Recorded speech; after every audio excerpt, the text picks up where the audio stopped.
Hello दोस्तों, तार्किक ज्ञान के यूट्यूब चैनल पर आप सभी का स्वागत है। दोस्तों, आज हम बात करेंगे यूपी टेट 2019 के पेपर 1 के भाग 5 पर्यावरणीय अध्ययन को। तो फ्रेंड्स, आगे बढ़ें इससे पहले अगर अभी तक आपने हमारे चैनल को सब्सक्राइब नहीं किया है तो जल्दी सब्सक्राइब करके बेल आइकन को प्रेस कर लें। और इसके जो अन्य भाग हैं, यूपी टेट पेपर के अन्य जो भाग हैं उसको आप डिस्क्रिप्शन बॉक्स में लिंक दी गई है, उस पर जाके देख सकते हैं, या फिर वीडियो की प्लेलिस्ट पे जाकर सारे वीडियो वहां पर उपलब्ध हैं, आप उन्हें देख सकते हैं। यूपी टेट के जितने भी 2011 से लेकर 2019 तक हर पेपर का प्रत्येक भाग यहाँ पर उपलब्ध है। तो बढ़ते हैं प्रश्न पर। यहाँ पर हमारा प्रश्न है 121 नंबर।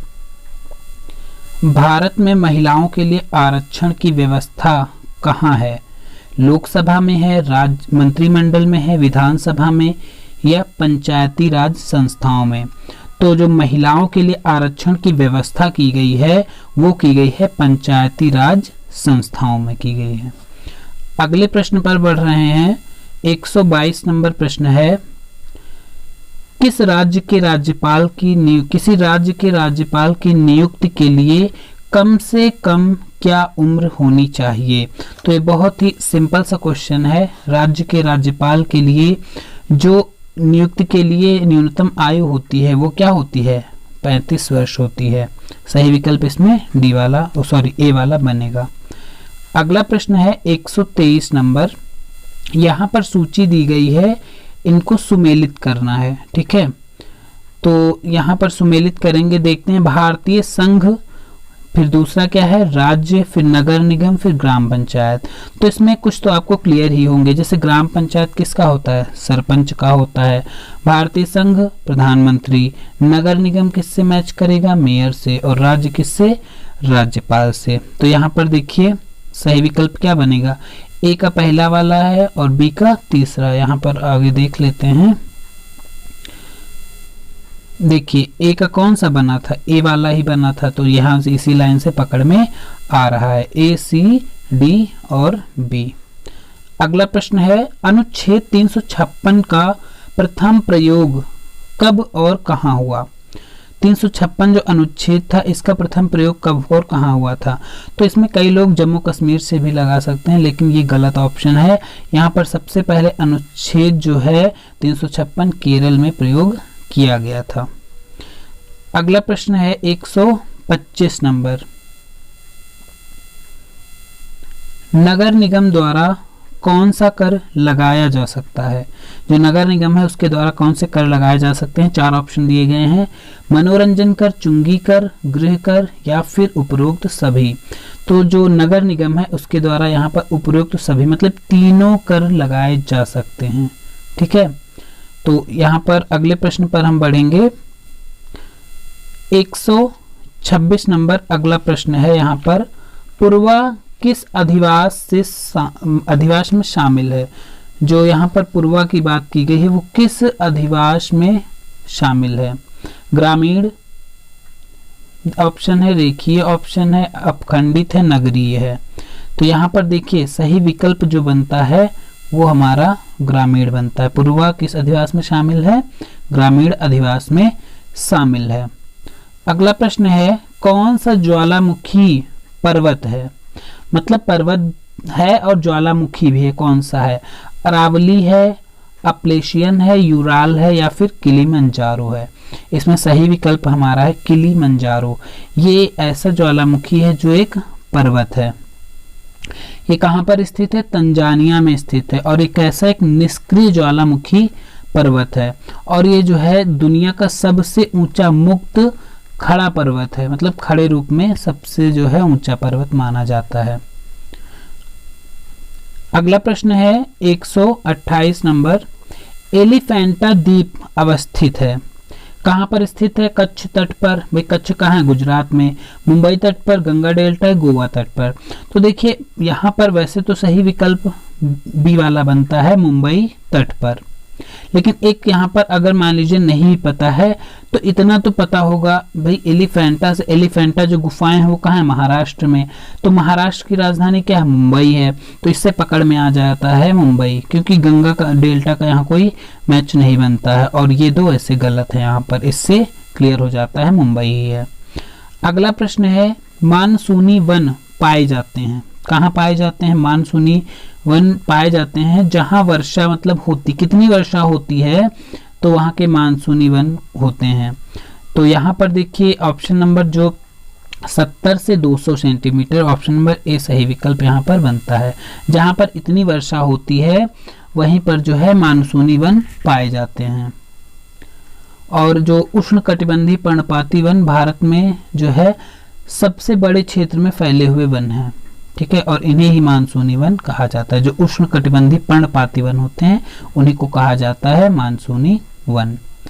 अगले प्रश्न पर बढ़ते हैं, कार्बी एंगलोंग पठार विस्तार है, मतलब ये पठार जो है कार्बी एंगलोंग है, कार्बी एंगलोंग, इसका विस्तार कहाँ पर है, प्रायद्वीपीय पठार पर है, पठार का है मतलब ये विस्तार, या तिब्बत का पठार है, या हिमालय का, या फिर सान पठार का। तो इसमें सही विकल्प ये है कौन सा, प्रायद्वीपीय पठार का विस्तार है कार्बी एंग्लो का, ठीक है। और ये भारत के उत्तर पूर्वी राज्य में जो है प्रायद्वीपीय पठार का इसका विस्तार है, उत्तर पूर्वी राज्य में। अगले प्रश्न पर बढ़ते हैं, 131 नंबर प्रश्न है, निम्न में से कौन सा अचल जीव का उदाहरण है। अचल जीव का उदाहरण बताना है, मतलब अचल से मतलब समझ में आ रहा होगा ना, जो चल नहीं सकता। यूप्लेक्टेला है, या काइटन है, या लीच है, या इक्नस है। तो यहाँ पर सही विकल्प जो है ए वाला ऑप्शन है, यूप्लेक्टेला, यूप्लेक्टेला, ये सही विकल्प यहाँ पर बनता है।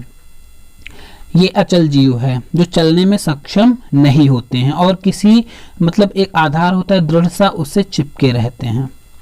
अगला प्रश्न है 132 नंबर, प्रोटीन अणुओं की इकाई है, जो प्रोटीन अणु हैं उनकी इकाई क्या है, ग्लूकोज है, एमिनो अम्ल है, या फिर वसा अम्ल है, या फिर विटामिन है। सही विकल्प यहाँ पर बनता है एमिनो अम्ल, ऑप्शन नंबर 2 वाला यहाँ पर सही होता है। अगला प्रश्न है 133 नंबर, निम्न में से कौन सा अंगक पादप कोशिका में अनुपस्थित होता है। देखिए पादप कोशिका अलग होती है, जंतु कोशिका अलग होती है, ठीक है, और दोनों में कुछ अंतर पाए जाते हैं। कुछ पार्ट्स पादप कोशिका में होते हैं, जंतु कोशिका में नहीं होते, कुछ जंतु कोशिका में होते हैं, पादप कोशिका में नहीं होते। तो यहाँ यही पूछ रहा है जो कौन सा अंगक जो है पादप कोशिका में अनुपस्थित होता है, मतलब 3 ऐसे अंग यहाँ पर उपस्थित हैं जो पादप कोशिका में होते हैं, लेकिन एक नहीं होता है, वो कौन सा है, वो है तारक काय, ठीक है। अगला प्रश्न है 134 नंबर, मनुष्य के शरीर की सबसे बड़ी ग्रंथि है, मतलब मनुष्य के शरीर की सबसे बड़ी ग्रंथि कौन सी है, लीवर है, मतलब जिसे यकृत बोलते हैं। ऑप्शन नंबर डी वाला इसमें सही है। ये जो है मनुष्य के अंग की सबसे बड़ी ग्रंथि है और इसका काम क्या है, ये जो पित्त क्रश होता है ना उसका स्राव करता है, ये उसका स्राव इसमें होता है, जो क्या करता है यकृत नलिका से होते हुए एक पतली पेशीय थैली पित्ताशय में सांद्रित एवं जमा हो जाते हैं और ये और क्या करता है विटामिन ए का भी संश्लेषण करता है। इसके अलावा क्या होता है यकृत ग्लूकोज को जो है ग्लाइकोजन के रूप में भी संचित करता है। यकृत का काम और भी है ग्लूकोज को ग्लाइकोजन के रूप में संचित करना, का श्रवण करना इसका एक मुख्य कार्य होता है। अगला प्रश्न है उत्तर प्रदेश का राज्य पक्षी है, उत्तर प्रदेश का राज्य पक्षी बताना है, सारस, क्रेन जिसे बोलते हैं, गौरैया या मोर या फिर तोता। तो इसमें जो सही विकल्प है वो है सारस, ऑप्शन नंबर ए वाला इसमें सही होता है। अब यहाँ पर बात करेंगे जैसे यूपी का यहाँ पक्षी पूछा है तो इसमें पशु भी पूछा जा सकता है, राजकीय पशु कौन सा है तो वो बता रहे हैं बारहसिंघा है ना। राजकीय पक्षी दिया ही है। राजकीय वृक्ष कौन सा है, अशोक है। और इसके अलावा पुष्प भी पूछ लेते हैं, राजकीय पुष्प कौन सा है, पलाश है। अगला प्रश्न है 136 नंबर, निम्न में से किस प्रदेश में रेंडियर पाया जाता है? यहाँ पर पूछ रहा है निम्न में से किस प्रदेश में रेंडियर पाया जाता है? तो इसमें सही विकल्प जो है टुंड्रा प्रदेश। ठीक है, ये जो रेंडियर होते हैं ये टुंड्रा प्रदेश में पाए जाते हैं। और ये रेंडियर हैं क्या?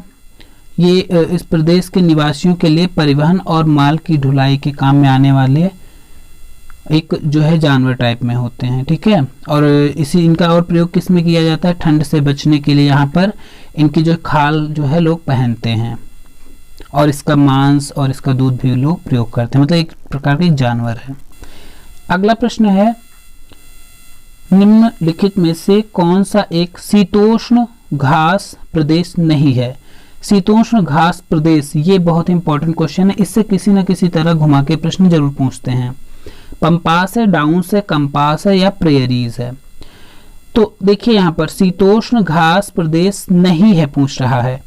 तो एक होता है उष्ण कटिबंधीय और एक होता है शीतोष्ण घास। तो इसमें से शीतोष्ण घास के 3 हैं लेकिन एक नहीं है, वो बताना है हमें। वो कौन सा है? कंपास। सही विकल्प इसमें सी वाला है।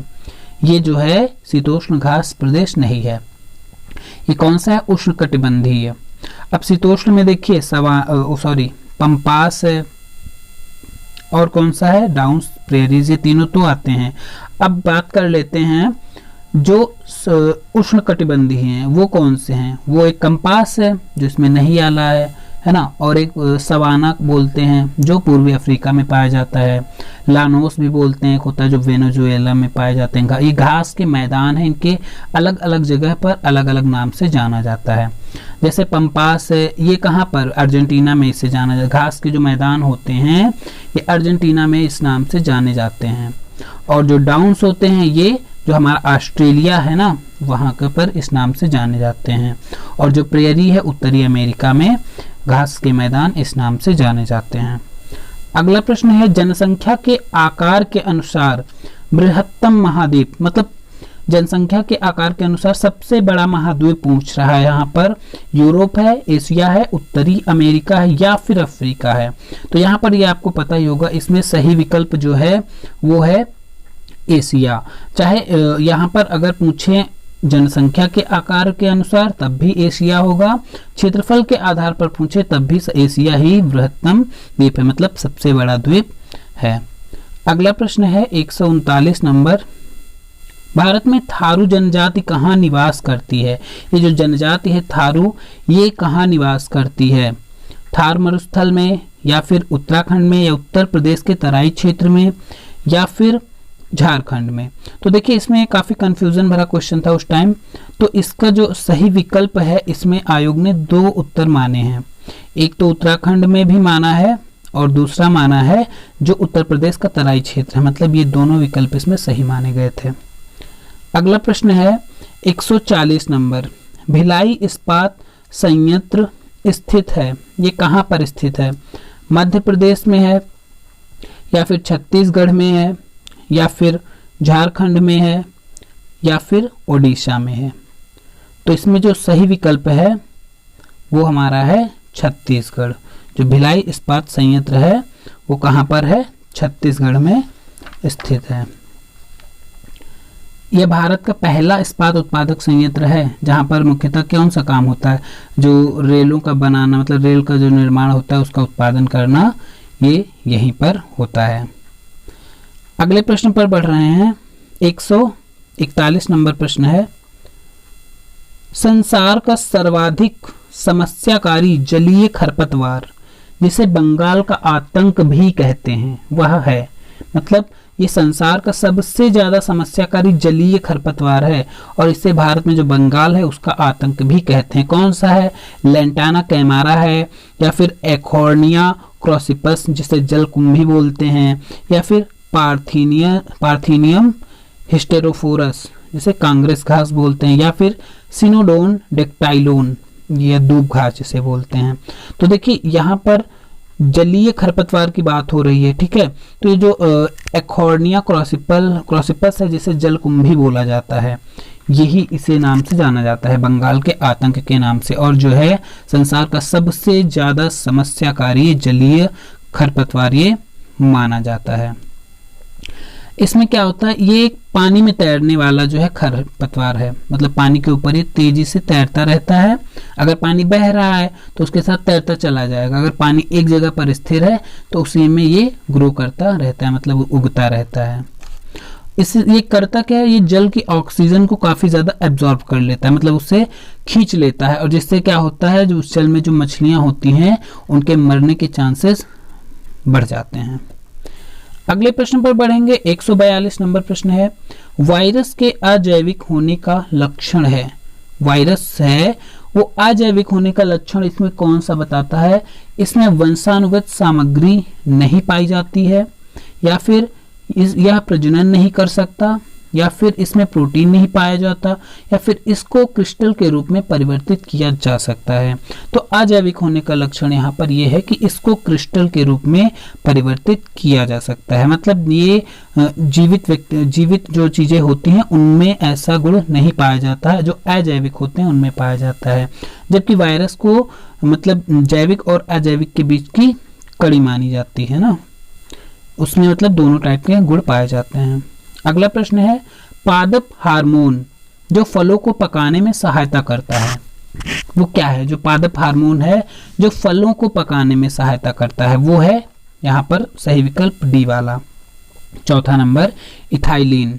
ठीक है, ये इथाइलिन जो होता है गैसीय अवस्था में पाए जाने वाला एक पादप हार्मोन है, और इस हार्मोन का निर्माण जो होता है पौधे के प्रत्येक भाग में होता है, और यही हार्मोन कच्चे फलों को पकाने में हेल्प भी करता है। ठीक है, तो बढ़ते हैं अगले प्रश्न पर। वीडियो अगर पसंद आ रहा है तो इसे लाइक और शेयर जरूर कर दीजिएगा। 144 नंबर प्रश्न पर बढ़ते हैं। स्वतंत्र रूप से भूमि में रहने वाला अवायवीय जीवाणु जिसमें नाइट्रोजन N2 स्थिरीकरण की क्षमता होती है वह है। तो मतलब इसमें सीधा प्रश्न है ये कि जो ऐसे जीवाणु के बारे में पूछ रहा है जो स्वतंत्र अवस्था में भूमि में पाए जाते हैं, भूमि की बात हो रही है, और नाइट्रोजन का स्थिरीकरण कर सकते हैं, उनमें ऐसी क्षमता होती है। तो एजोटोबैक्टर है, या फिर क्लोस्ट्रिडियम है, या फिर राइजोबियम है, या फिर विब्रियो है। तो देखिए इसमें कई लोग राइजोबियम सोच रहे होंगे, लेकिन राइजोबियम आपको पता होगा कि ये जो होता है, जो फलीदार पौधे होते हैं उनकी जो जड़ें होती हैं ना, उसमें छोटे छोटे टाइप में बंडल होते हैं, उसमें ये बैक्टीरिया पाया जाता है। कौन सा? राइजोबियम, ना कि ये भूमि में पाया जाता है स्वतंत्र रूप से। इसमें जो सही विकल्प है वो है बी नंबर ऑप्शन, क्लोस्ट्रिडियम। ठीक है, अगला प्रश्न है 145 नंबर। किस प्रकार का डीएनए कोशिका में सामान्य रूप से पाया जाता है? कौन सा मतलब कोशिका में सामान्य रूप से पाए जाने वाला डीएनए है? तो ये है बी डीएनए, इसको जो है कोशिका के सामान्य रूप में पाए जाने वाला जो है डीएनए बोला जाता है। अगला प्रश्न है 146 नंबर। सन 1853 में भारत की पहली यात्री ट्रेन चली थी। जो भारत की पहली यात्री ट्रेन चली थी वो 1853 में चली थी, मतलब वो कहां से कहां तक चली थी? बंबई से पुणे के बीच, या फिर कलकत्ता से अलीपुर के बीच, या फिर बंबई से थाने के बीच, या फिर कलकत्ता से दमदम के बीच। तो सही विकल्प यहाँ पर बनता है बंबई से थाने के बीच, सी वाला मतलब 3 वाला ऑप्शन यहाँ पर सही होता है। अब ये जो ट्रेन चली थी पहली यात्री ट्रेन, ये कब चली थी? 1853 में, मतलब 16 अप्रैल 1853 में बंबई से थाने के बीच चलाई गई थी, और इसकी दूरी थी 34 किलोमीटर। ओके, नेक्स्ट क्वेश्चन है, एशिया का सबसे बड़ा पशु मेला आयोजित होता है। जो एशिया का सबसे बड़ा पशु मेला है वो कहाँ आयोजित होता है? हरिद्वार में, पुष्कर में, सोनपुर में, या फिर चौथा ऑप्शन है नासिक में। सही विकल्प यहाँ पर बनेगा सोनपुर। ये बिहार में एक स्थान है जहां पर एशिया का सबसे बड़ा पशु मेला आयोजित किया जाता है। ये लगता कब है? ये जो है हर साल जो कार्तिक माह की पूर्णिमा होती है उसी दिन लगता है, और इस मेले की एक फेमस चीज है जो हाथी बाजार लगता है, यहाँ का प्रमुख आकर्षण केंद्र होता है। अगला प्रश्न है 148 नंबर। राष्ट्रीय एकता परिषद की स्थापना हुई एकता परिषद की स्थापना कब हुई थी? सन 1961 में हुई थी। ठीक है। अगला प्रश्न है, समता के अधिकार का उल्लेख संविधान के किन अनुच्छेदों में मिलता है? अब यहाँ पर बात कर लेते हैं मौलिक अधिकारों की। देखिए, मौलिक अधिकार 6 प्रकार के मतलब होते हैं। एक होता है समानता का अधिकार, स्वतंत्रता का अधिकार दूसरा है, तीसरा क्या होता है शोषण के विरुद्ध, और एक होता है धार्मिक स्वतंत्रता का अधिकार, एक होता है संवैधानिक उपचारों का अधिकार, और एक होता है शिक्षा का या सांस्कृतिक शिक्षा का अधिकार। तो यहाँ पर सीक्वेंस पता होना चाहिए, मतलब कौन से अनुच्छेद में किस अधिकार की बात की गई है। तो यहाँ पर पहली बात तो समता का अधिकार सबसे पहले आता है, तो यहाँ पर ऑप्शन नंबर 3 वाला सही बनता है। अब बात करेंगे 19 से 22 के बीच में कौन से अधिकार की बात की जाती है? तो इसमें बात की जाती है स्वतंत्रता के अधिकार की, और अनुच्छेद जो 23 और 24 है इसमें शोषण के विरुद्ध अधिकार की बात की जाती है, और जो अनुच्छेद 25 और 28 है इसमें धार्मिक स्वतंत्रता की बात होती है। अनुच्छेद 32 नंबर पता होगा, संवैधानिक संरक्षण का अधिकार देता है हमें, या संवैधानिक उपचारों का अधिकार, और 19-30 बीच में बचता है वो संस्कृति व शिक्षा का अधिकार के रूप में जाना जाता है इन अनुच्छेदों को। तो समझ में आ गया होगा। बढ़ते हैं अगले प्रश्न पर। लास्ट क्वेश्चन है, किस देश में लचीला संविधान लागू है? लचीला संविधान, तो इसमें कई लोगों ने भारत को लगाया था, जबकि भारत का संविधान के बारे में आपने पढ़ा होगा, भारत का संविधान लचीला होने के साथ कठोर भी है, लेकिन यहाँ सिर्फ बात आती है लचीले की। तो यहाँ पर सही विकल्प जो है वो यूनाइटेड किंगडम है। 4 वाला ऑप्शन करेक्ट यहाँ पर होता है। वहाँ का संविधान जो है बहुत ही लचीला है, क्योंकि उसमें संशोधन जो है बहुत आसानी से किया जा सकता है। तो फ्रेंड्स, यहाँ पर ईवीएस का पार्ट खत्म होता है, और अगले वीडियो में हम नेक्स्ट पेपर के साथ मिलेंगे। अगर वीडियो आपको पसंद आया तो इसे लाइक शेयर जरूर करें। अगर हमारे चैनल को अभी तक सब्सक्राइब नहीं किया तो जल्द ही सब्सक्राइब कर लें।